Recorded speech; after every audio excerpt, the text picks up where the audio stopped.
Kamusta sa inyong lahat?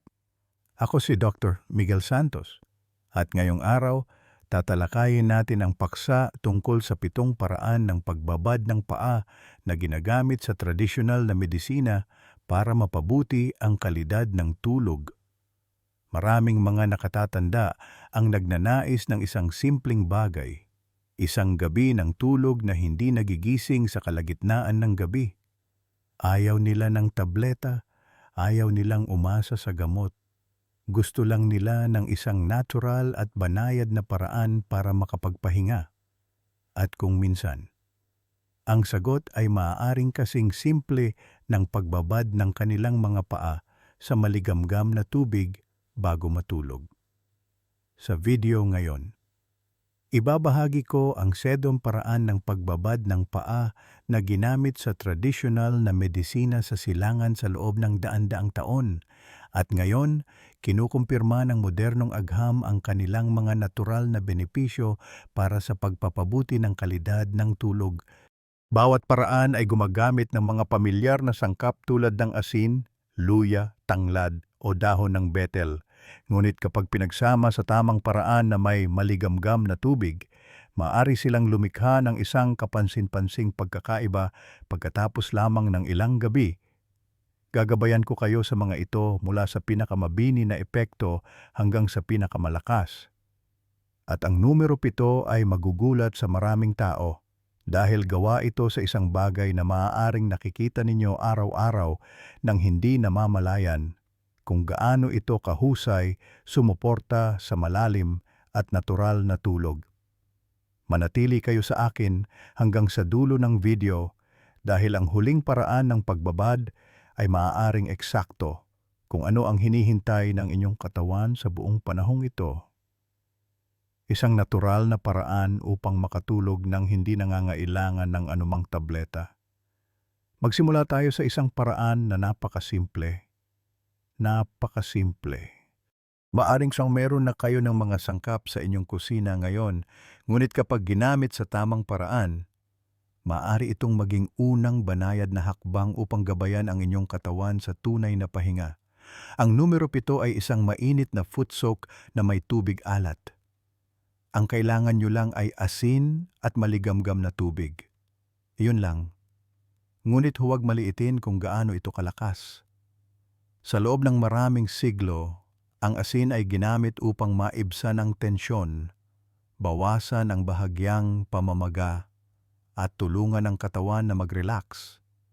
Sa tradisyonal na medisina, naniniwala ang mga tao na nakakatulong ang asin na pakalmahin ang mga nerbiyos at suportahan ang malusog na sirkulasyon. Lalo na sa mga paa, kapag tinunaw ninyo ang asin sa maligamgam na tubig, lumilikha ito ng isang lubos na nakakaginhawang kapaligiran para sa inyong mga paa. Ang init ay nakakatulong na buksan ang mga daluyan ng dugo na nagpapabuti sa sirkulasyon. At ang asin ay maaaring maibsan ang pakiramdam ng mabigat, pagod, o nananakit na mga binti na madalas na naiipon pagkatapos ng isang mahabang araw. Ngunit marahil ang pinakamahalagang bahagi ay ang sandaling ibinibigay ninyo sa inyong sarili. Ang pag-upo lamang, pagbabad ng inyong mga paa sa maligamgam na tubig at pagpikit ng inyong mga mata sa loob ng ilang minuto, iyon pa lang ay nagpapadala na ng mensahe sa inyong utak na handa na kayong magpahinga. Narito kung paano ito gawin. Maghanda ng isang maliit na palanggana ng maligamgam na tubig. Mga 3 litro ay sapat na. Magdagdag ng 2 o 3 kutsara ng magaspang na asin. Siguraduhin na ang tubig ay hindi masyadong mainit. Ang temperatura na humigit kumulang 100 hanggang 104 degrees F ay perpekto. Pagkatapos ibabad ang inyong mga paa sa loob ng 15 hanggang 20 minuto. Hindi ninyo kailangang gumawa ng anupaman. Hayaan lang na ang maligamgam na tubig ang gumawa ng trabaho. Kung gusto ninyo, maaari ninyong dahan-dahang kuskusin ang mga talampakan ng inyong mga paa gamit ang isang malambot na tuwalya habang nagbababad. Nakakatulong ito na mapabuti pa ang sirkulasyon at pinapawi ang anumang natitirang sakit sa mga arko ng paa. Maraming tao na higit sa 6 pound ang nagbahagi na pagkatapos lamang ng ilang gabi ng paggawa nito. Nagsimula silang makatulog ng mas madali at hindi na gaanong nagigising sa kalagitnaan ng gabi. Kung nakita ninyong nakakatulong ang paraang ito, i-like ang video para malaman ko na mas maraming tao ang naghahanap ng simple at natural na mga tip na tulad nito at kung sa tingin ninyo ay sapat na ang tubig alat. Maghintay lang kayo sa susunod dahil ang susunod na pagbabad ay nagdudulot ng ibang uri ng init. Isang init na nagmumula sa isang banayad na maanghang na ugat na makakatulong sa buong katawan ninyong mag-relax sa mas malalim na antas. Ang numero 6 ay isang mainit na foot soak na may luya. Kung madalas kayong may malamig na mga paa sa gabi o nilalamig kahit sa ilalim ng kumot, ito ang lunas na dapat ninyong subukan. Ang luya ay isang pampalasa na may natural na mga katangian sa pagpapainit. Kapag pinakuluan ninyo ito sa tubig, hindi lamang nito pinapainit ang inyong balat sa labas, kundi nakakatulong din itong pasiglahin ang sirkulasyon, i-relax ang mga daluyan ng dugo, at pakalmahin ang mga iritadong dulo ng nerbiyo sa inyong mga paa. Maraming mga nakatatanda ang nakakaranas ng malamig, nangingimay, o manhid na mga paa kapag sila ay nakahiga. Hindi lamang ito tungkol sa daloy ng dugo. Ito rin ay tungkol sa kung paano tumutugon ang katawan sa temperatura at emosyonal na stress. Sa sandaling yon, ang pagbabad ng inyong mga paa sa tubig na may luya ay parang pagsisindi ng isang malambot na panloob na init na nagsisimula sa inyong mga talampakan at dahan-dahang kumakalat sa buong katawan ninyo. Napakadali ring ihanda ang paraang ito. Kailangan nyo lang kumuha ng 2 sariwang ugat ng luya. Hugasan ito ng malinis at maaaring hiwain o dahan-dahang durugin. Pakuluan ang mga ito sa mga 2 hanggang 3 litro ng tubig. Hayaang kumulo ito ng 5 hanggang 10 minuto para lubusang mailabas ng luya ang mga natural na langis nito. Patayin ang apoy. Magdagdag ng 2 kutsara ng magaspang na asin at haluing mabuti. Ibuhos ang pinaghalong ito sa isang palanggana at magdagdag ng malamig na tubig hanggang sa umabot ito sa isang komportableng maligamgam na temperatura. Ibabad ang inyong mga paa sa loob ng 15 hanggang 20 minuto. Sa panahong ito, mararamdaman ninyo ang banayad na init mula sa tubig na unti-unting umaakyat sa inyong mga bukong-bukong hanggang sa inyong mga tuhod at sa buong katawan ninyo, na nagdudulot ng malalim na pakiramdam ng pagre-relax. Maraming tao na dati ay nahihirapan sa malamig na mga paa at mahinang tulog ang nagsabi na pagkatapos lamang ng ilang araw ng pagbabad na may luya, nagsimulang uminit ang kanilang mga paa. Ang kanilang mga katawan ay mas naging panatag at ang tulog ay dumating ng mas natural. Maaari ninyo itong subukan ngayong gabi at maramdaman ang pagkakaiba pagsapit ng umaga. At susunod ay isang halamang gamot na matagal nang kilala sa medisina sa silangan para sa pagpapakalma ng mga nerbiyos at pag-alis ng sakit ng ulo. Isa sa mga pinakakaraniwang sanhi ng talamak na insomnia sa mga nakatatanda. Ang numero 5 ay isang mainit na foot soak na may sariwang dahon ng mugwort. Ito ay isa sa mga pinakatradisyonal na halamang gamot na ginamit sa medisina sa silangan sa loob ng maraming siglo. At ngayon, maraming modernong pag-aaral ang nagsisimulang kumpirmahin na ang mugwort ay maaring makatulong na pakalmahin ang nervous system, maibsan ang sakit ng ulo, at natural na suportahan ang mahimbing na tulog. Kung madalas ninyong maramdaman ang presyon sa inyong ulo, paninigas sa leeg at balikat, o may pakiramdam na hindi dumadaloy ng maayos ang dugo sa inyong utak, Posible na ang inyong tulog ay naaapektuhan ng pinagbabatayan na tensyon sa mga lugar na iyon. Ang mugwort ay may natural na mga katangian sa pagpapainit na nakakatulong na palakasin ang sirkulasyon, lalo na sa mga panlabas na bahagi tulad ng mga kamay, paa at leeg kapag ginamit para sa pagbabad ng paa. Ang mga mahahalagang langis nito ay hindi lamang nasisipsip sa balat, kundi dahan-dahan ding pinasisigla ang mga pressure point sa mga talampakan ng inyong mga paa, mga punto na malapit na konektado sa inyong central nervous system. Ang resulta ay nagsisimulang lumambot ang buong katawan ninyo. Bumabagal ang tibok ng inyong puso at unti-unting tumatahimik ang inyong isipan. Narito kung paano ito gawin. Maghanda ng isang dakok ng sariwang dahon ng mugwort. Hugasan ito ng mabuti at hayaang matuyo. Pakuluan ang mga 2 litro ng tubig. Pagkatapos ay idagdag ang mugwort at hayaang kumulo pa ng 10 minuto upang ganap na mailabas ang mga aktibong compound. Ibuhos ang tubig sa isang palanggana at magdagdag ng malamig na tubig hanggang sa ito ay maging komportableng maligamgam. Pagkatapos ay ibabad ang inyong mga paa sa loob ng 15 hanggang 20 minuto. Habang nagbababad, maaari ninyong kunin ang ilan sa mga natirang halamang gamot at dahan-dahang ikuskos sa ilalim ng inyong mga paa. Nakakatulong ito na i-activate ang mga lokal na nerbiyos at palalimin ang nakaka-relax na epekto. Maraming tao na higit sa 16 ang nagbahagi na pagkatapos lamang ng ilang sesyon na may mugwort, nabawasan ang presyon sa kanilang mga ulo. Mas madali silang nakatulog at hindi na nakaranas ng mga nakakagambalang panaginip tulad ng dati. Ito ay lalong nakakatulong kung madalas kayong magkaroon ng banayad na sakit ng ulo sa hapon o gabi. Maaaring ito mismo ang kailangan ng inyong katawan upang mag-relax. Kung narinig na ninyo ang tungkol sa mugwort ngunit hindi kailanman naisip na gamitin ito para sa isang foot soak, mag-iwan ng komento na nagsasabing ngayon ko lang nalaman. Binabasa ko ang bawat komento at patuloy na magbabahagi ng mas simple at epektibong mga paraan na tulad nito.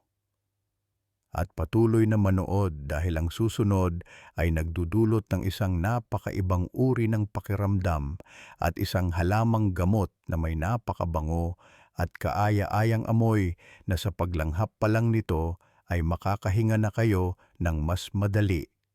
At kapag isinama sa maligamgam na tubig, ito ay nagiging isang natural na ticket sa mapayapang tulog bawat gabi. Ang numero 4 ay isang mainit na foot soak na may tanglad. Mayroong ilang mga amoy na nagpapagaan ng iyong pakiramdam sa sandaling maamoy mo sila. Ang tanglad ay isa sa mga iyon. Ang sariwa at mala-citrus na amoy nito ay hindi lamang nagpapasariwa sa hangin sa paligid mo. Mayroon din itong nakakakalmang epekto sa nervous system na tumutulong na maibsan ang pagkabalisa, patahimikin ang isipan, at suportahan ang mahimbing na tulog. Kung madalas kang nakakaramdam ng stress, nahihirapang makatulog ng mahimbing, o umiikot ang isip mo sa gabi, ang pagbabad ng iyong mga paa sa tubig na may tanglad ay maaring ang banayad na transition na kailangan ng iyong katawan upang bitawan ang araw. Ang mahahalagang langis sa tanglad ay nakakatulong na pakalmahin ang nervous system, dahan-dahang ibaba ang presyon ng dugo, at pagbutihin ang daloy ng dugo sa utak. Bilang resulta, maaari mong maramdaman na nababawasan ang kabigatan sa iyong ulo at mas nagiging malinaw ang iyong isipan. Bukod sa pagsuporta sa tulog, ang pagbabad sa tanglad ay maaari ring mabawasan ang amoy sa paa. Pasiglahin ang mga glandula ng pawis upang ilabas ang banayad na mga lason sa pamamagitan ng balat. Painitin ang mga binti at maibsan ang bahagyang pananakit ng kasukasuan. Narito kung paano ito ihanda. Kumuha ng mga 5 hanggang 7 sariwang tangkay ng tanglad. Hugasan itong mabuti. Pagkatapos ay bahagyang pitpitin gamit ang likod ng kutsilyo upang mailabas ang mga langis. Pakuluan ito sa mga 1.5 litro ng tubig sa loob ng 5 hanggang 10 minuto. Pagkatapos ay magdagdag ng 2 kutsara ng magaspang na asin at patayin ang apoy. Ibuhos ang pinaghalong ito sa isang palanggana at magdagdag ng malamig na tubig hanggang sa maging kaaya-aya ang init nito. Pagkatapos ay ibabad ang iyong mga paa sa loob ng 15 hanggang 20 minuto. Habang nagbababad, huminga ng malalim at namnamin ang banayad na halimuyak ng tanglad. Ang banayad na sandaling iyon ay maaaring eksakto kung ano ang hinahanap ng iyong katawan. Maraming tao ang nagbahagi na pagkatapos ng isang foot soak na may tanglad, pakiramdam nila ay na-reset ang kanilang isipan. Ang stress ng araw ay nawawala sa likuran at nakakatulog sila ng mahimbing mula gabi hanggang umaga nang hindi nagigising. Sa susunod na seksyon, tutungo tayo sa isang mas malakas na formula. Hindi dahil sa amoy o init nito, kundi dahil naglalaman ito ng isang espesyal na compound na nakakatulong na pakalmahin ang central nervous system. Ito ay lalong nakakatulong para sa mga nagigising sa kalagitnaan ng gabi at nahihirapang makatulog muli. Ang numero 3 ay isang mainit na foot soak na may cinnamon bark. Kung madalas kang nakakaranas ng tension headaches o pakiramdam mo ay parang hinihila ng mahigpit ang iyong isipan, maring ito mismo ang kailangan mo. Ang cinnamon bark ay isang natatanging sangkap na panggamot. Sa loob nito ay isang compound na tinatawag na cinnamaldehyde. Ang natural na compound na ito ay may banayad na mga katangiang pampakalma. Nakakatulong itong pakalmahin ang central nervous system at maibsan ang mga natitirang sakit at discomfort. Kapag ang cinnamon bark ay pinakuluan sa maligamgam na tubig, lumilikha ito hindi lamang ng isang kaaya-aya at nakakaginhawang amoy, kundi pati na rin ng isang nakapapawing pagod na epekto na dumadaloy sa iyong nervous system mula sa mga talampakan pataas. Maraming tao ang nagbahagi na pagkatapos ng isang mahaba at nakakapagod na araw, 15 minuto lamang ng pagbabad ng kanilang mga paa sa tubig na may cinnamon ay nakakatulong sa kanilang katawan na mag-relax at sa kanilang isipan na tumahimik. Hindi lamang pinapakalma ng cinnamon ang mga nerbiyos. Nakakatulong din itong mapanatili ang init sa katawan, na lalong nakakatulong para sa mga taong madalas na may malamig na mga paa sa gabi o nawawalan ng init ng katawan sa pamamagitan ng pinagpapawisang mga kamay at paa. Bukod pa rito, ang halimuyak ng cinnamon ay may natural na mga katangiang pangalis ng amoy. Ito ay isang mahusay na pagpipilian kung gusto mong i-refresh ang iyong mga paa nang hindi gumagamit ng mga sabon o kemikal. Narito kung paano ito ihanda. Kumuha ng isang dakok ng tuyong cinnamon bark. Iyon ay humigit kumulang na 100 g. Pakuluan ito sa 3 litro ng tubig sa loob ng 10 hanggang 15 minuto. Kapag ang tubig ay mayaman na sa kulay at amoy, ibuhos ito sa isang palanggana, magdagdag ng malamig na tubig hanggang sa maging komportable ang init nito. Pagkatapos ay ibabad ang iyong mga paa sa loob ng 15 hanggang 20 minuto. Kung wala kang tuyong balat, maaari kang gumamit ng sariwang dahon ng cinnamon o pinong tinadtad na tuyong cinnamon, basta't naroroon pa rin ang mga natural na langis. Sa isang tahimik na lugar na may ilang malalim na paghinga, ang tubig na may cinnamon ay nagiging isang nakaka-relax na therapy. Maaari mong ulitin ito ng 3 o 4 na beses sa isang linggo. Kung ang bahaging ito ay tumutugma sa iyong pinagdadaanan ngayon, mag-iwan ng komento sa ibaba gusto kong marinig mula sa mga nakakaugnay sa banayad na paraan ng pag-aalaga sa tulog. At sa susunod na seksyon, tatalakayin natin ang isang halamang gamot na hindi gaanong kilala, ngunit napakalakas para sa mga taong dumaranas ng mahinang sirkulasyon, manhid na mga kamay at paa at mababaw na tulog. Isang maliit na halaga lamang ay maaaring gumawa ng malaking pagkakaiba. Ang numero 2 ay isang mainit na foot soak na may sariwang talulot ng rosas. Ang mga rosas ay hindi lamang maganda. Isa rin sila sa iilang bulaklak na may espesyal na halaga sa panggagamot. Kapag ginamit para sa pagbabad ng paa, ang mga talulot ng rosas ay maaaring magtaguyod ng daloy ng dugo, buksan ang mga channel ng enerhiya, pakalmahin ang nervous system, at suportahan ang mas malalim na tulog. Maraming tao na higit sa 60 ang nakakaranas ng pamamanhid sa mga kamay at paa o pananakit ng likod kapag lumalamig ang panahon. Ang mga sintomas na ito ay maaaring bumuti ng kapansin-pansin kung ibababad mo ang iyong mga paa sa tubig na may rosas ng ilang beses bawat linggo. Ang banayad na amoy ng sariwang talulot ng rosas ay nakakatulong din na pakalmahin ang isipan, bawasan ang bahagyang pagkabalisa sa gabi, at gawing mas madali ang pagtulog. Narito kung paano ito ihanda. Magdagdag ng mga 10 hanggang 15 gawan ng sariwang talulot ng rosas sa isang kaldero ng kumukulong tubig. Hayaang kumulo ito ng 5 minuto upang ang esensya ng bulaklak ay manuot sa tubig. Pagkatapos ay ibuhos ito sa isang palanggana at magdagdag ng malamig na tubig hanggang sa maging komportable ang temperatura, mga 100 hanggang 104 dig F. Ibabad ang iyong mga paa sa loob ng 15 hanggang 20 minuto, manatiling tahimik. Hayaang mag-relax ang iyong katawan at huminga ng dahan-dahan.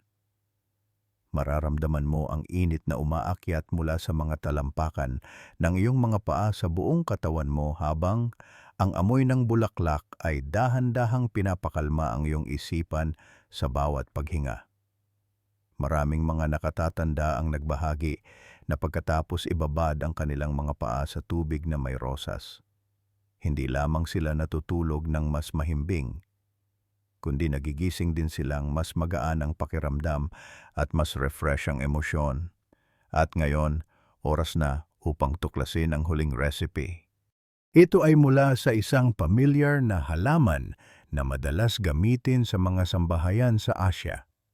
Ngunit maraming mga Amerikano ang maaring hindi alam na makakatulong ito sa katawan na manatiling mainit, palakasin ang sirkulasyon, at magdulot ng mas malalim na tulog pagkatapos lamang ng ilang paggamit.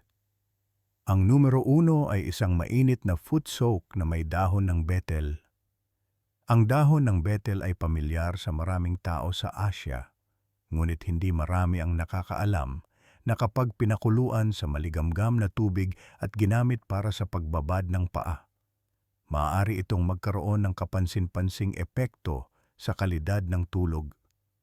Bukod sa mga katangiang anti-namumula nito, nakakatulong itong maibsan ang sakit sa mga tuhod, bukong-bukong, at sa itaas ng mga paa. Pinapahusay din ng dahon ng betel ang sirkulasyon sa ibabang bahagi ng katawan. Ang mas mahusay na daloy ng dugo ay nagpapagaan ng presyon sa nervous system at nagpapahintulot sa katawan na pumasok sa isang mas malalim na estado ng pahinga. Higit sa lahat, ang pagbabad na may dahon ng betel ay itinuturing na isang natural na paraan upang matulungang maibalik ang ritmo ng tulog ng iyong katawan. Ito ay lalong mahalaga para sa mga taong higit sa 60 na madalas na nahihirapan sa nagugulong mga siklo ng tulog, mababaw na tulog, o paggising sa kalagitnaan ng gabi. Narito kung paano ito gawin. Maghanda ng isang dakok ng sariwang dahon ng betel. Hugasan ito ng dahan-dahan Pakuluan ang 2 litro ng tubig. Pagkatapos ay idagdag ang mga dahon at patuloy na pakuluan ng 10 hanggang 15 minuto.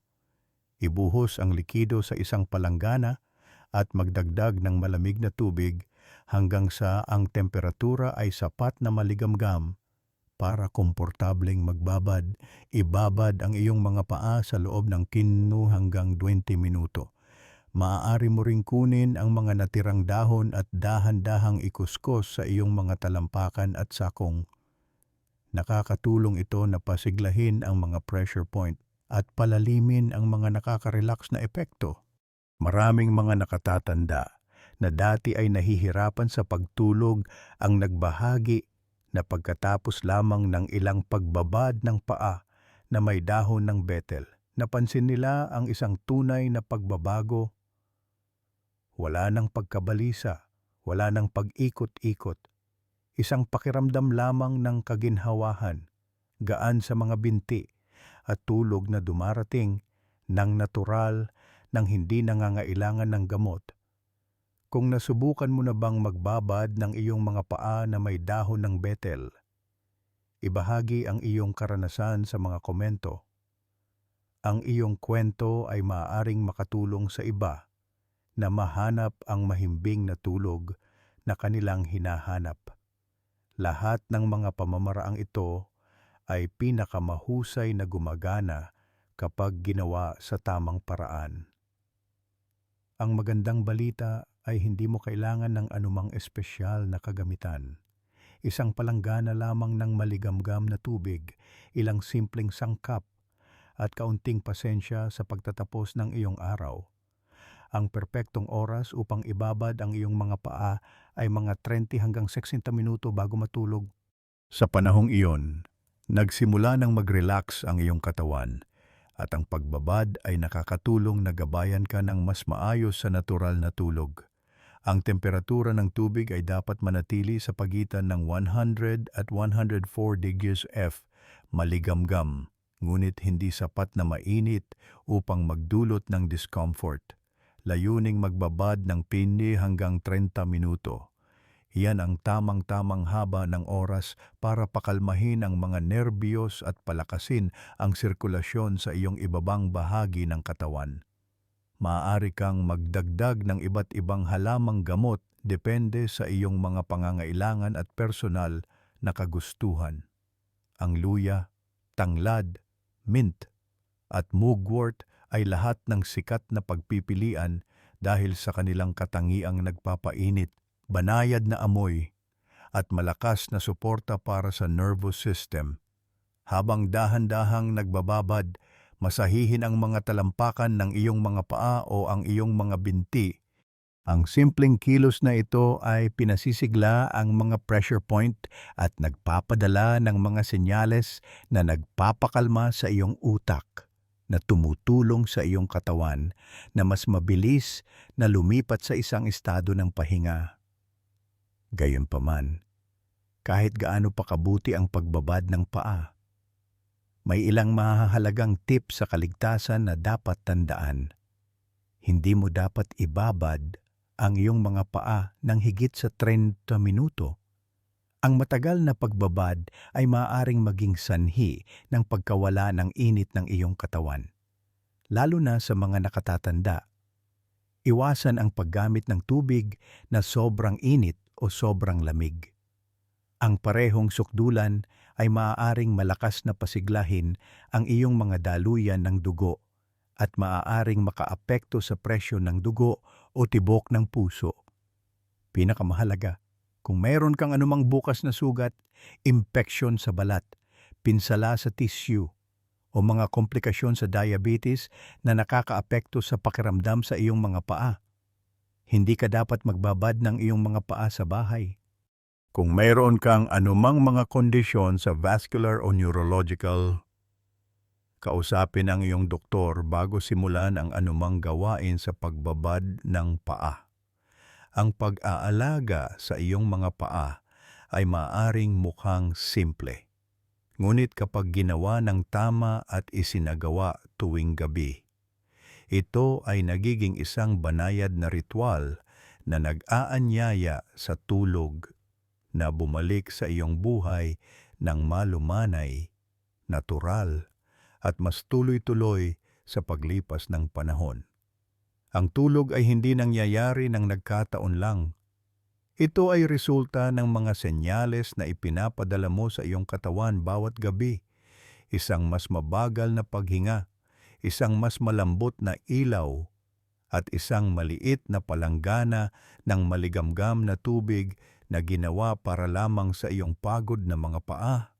Ang iyong mga paa ay konektado sa iyong buong nervous system. Dala nila ang bigat ng araw at maaari rin silang maging perpektong lugar upang simulan ang iyong pagbabalik sa natural na pahinga. Hindi mo kailangang subukan ang lahat ng 7 paraan mula sa video na ito. Pumili lamang ng isa na sa tingin mo ay tama at madali para sa iyo. Subukan ito ngayong gabi. Pansinin ang pagkakaiba kinabukasan.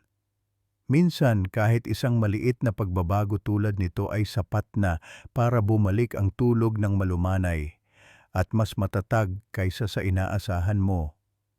Kung gusto mong tuklasin ang higit pang mga herbal na tsaa na tumutulong sa iyong matulog ng walang gamot, tingnan ang iba pang mga video sa aking channel. At kung nakita mong nakakatulong ang nilalamang ito, mangyaring isaalang-alang ang pag-subscribe upang maalagaan natin ang ating tulog ng sama-sama. Isang gabi sa isang pagkakataon. Nasubukan mo na bang magbabad ng iyong mga paa bago matulog? O mayroon bang isang paraan na gusto mong subukan muna? Ibahagi ang iyong mga saloobin o karanasan sa mga komento sa ibaba.